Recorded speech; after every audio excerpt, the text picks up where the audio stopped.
നെല്ലിക്കക്കറിയും നെല്ലിക്ക ചമ്മന്തിയും നമ്മൾ കൂട്ടിയിട്ടുണ്ടാവാം, പക്ഷേ നെല്ലിക്ക തോരൻ നമ്മൾ കൂട്ടിയിട്ടുണ്ടാവില്ല. വളരെ ടേസ്റ്റിൽ തയ്യാറാക്കി എടുക്കാൻ പറ്റിയ നല്ലൊരു തോരനാണ്. അപ്പോൾ വീഡിയോയിലേക്ക് പോകാം. ഇതൾ കിച്ചണിലേക്ക് എല്ലാവർക്കും സ്വാഗതം. ഇന്ന് നമ്മൾ തയ്യാറാക്കാൻ പോകുന്നത് നല്ലൊരു നെല്ലിക്ക തോരനാണ്.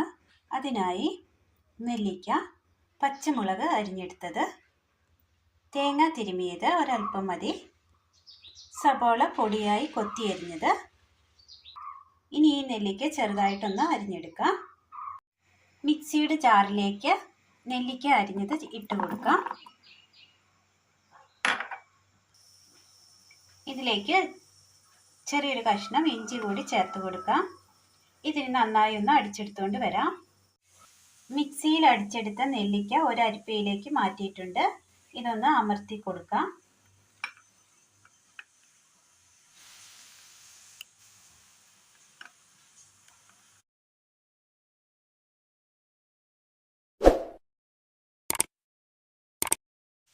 നെല്ലിക്കയിൽ നിന്ന് ഒരുപാട് നീരൊന്നും നമ്മൾ പിഴിഞ്ഞെടുത്തിട്ടില്ല. അല്പം നീര് മാത്രമേ എടുത്തിട്ടുള്ളൂ. ഇതൊരു സൈഡിലേക്ക് മാറ്റി വെക്കാം. ഇതൊരു ബൗളിലേക്ക് ഇട്ട് കൊടുക്കാം. ഒരു പ്ലേറ്റ് എടുത്തതിന് ശേഷം അതിലേക്ക് നെല്ലിക്ക ഇട്ട് കൊടുക്കാം.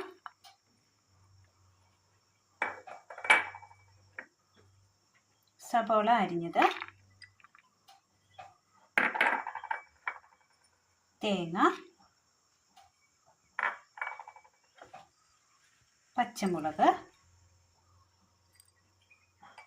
മഞ്ഞൾപ്പൊടി, ഉപ്പ് ആവശ്യത്തിന്,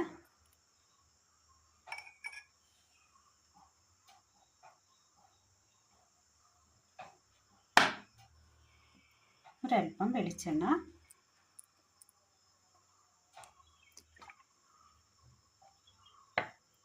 ഇനി ഇത് കൈകൊണ്ട് നന്നായി ഒന്ന് കുഴയ്ക്കാം. നല്ലതുപോലെ കുഴച്ചെടുത്തിട്ടുണ്ട്. അടുപ്പത്തൊരു പാൻ വെച്ച് കൊടുത്ത് അല്പം എണ്ണ ഒഴിച്ചു കൊടുക്കാം.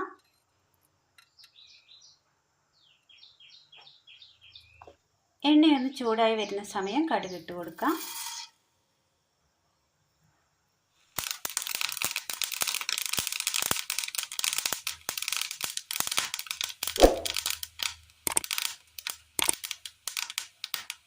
കടുക് പൊട്ടിയതിന് ശേഷം വറ്റൽമുളക്,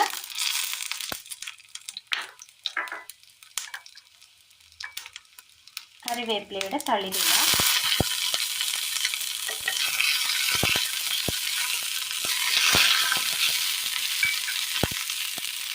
ഇതിലേക്ക് കുഴച്ച് വെച്ചിരിക്കുന്ന നെല്ലിക്ക കൂട്ടി ഇട്ട് കൊടുക്കാം.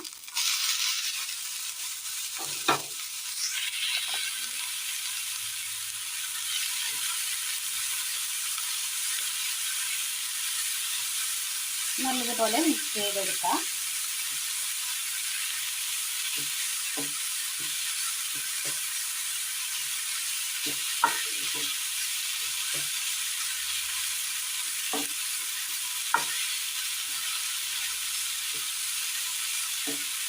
ജ്യൂസിനായി ഉപയോഗിക്കുന്ന നെല്ലിക്കയുടെ ബാലൻസ് നമ്മൾ കളയാറാണ് പതിവ്. അത് ഇങ്ങനെ വേണമെങ്കിലും തയ്യാറാക്കി എടുക്കാവുന്നതാണ്.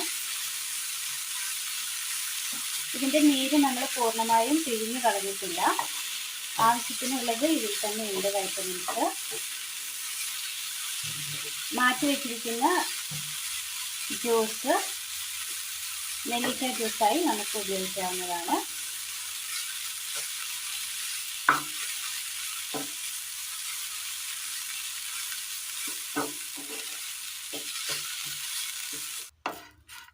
ഇത് ആവിക്ക് വെക്കേണ്ട ആവശ്യമില്ല.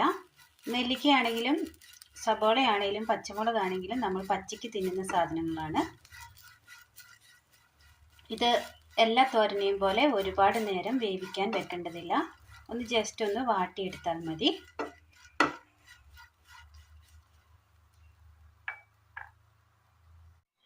നല്ല ടേസ്റ്റിൽ കഞ്ഞിക്കും ചോറിനുമൊപ്പം കഴിക്കാൻ പറ്റിയ നല്ല ടേസ്റ്റിൽ തയ്യാറാക്കിയെടുത്ത നല്ലൊരു നെല്ലിക്ക തോരനാണ് ഇന്ന് നമ്മൾ തയ്യാറാക്കിയത്. എല്ലാവരും ഒന്ന് ചെയ്തു നോക്കി അഭിപ്രായങ്ങൾ കമൻറ്റ് ബോക്സിൽ അറിയിക്കാൻ മറക്കരുത്. അപ്പോൾ ഇന്നത്തെ വീഡിയോ എല്ലാവർക്കും ഇഷ്ടമായി എന്ന് വിചാരിക്കുന്നു. ഇഷ്ടമായാൽ ലൈക്ക് ചെയ്യാനും ഷെയർ ചെയ്യാനും സബ്സ്ക്രൈബ് ചെയ്യാനും മറക്കരുത്. താങ്ക്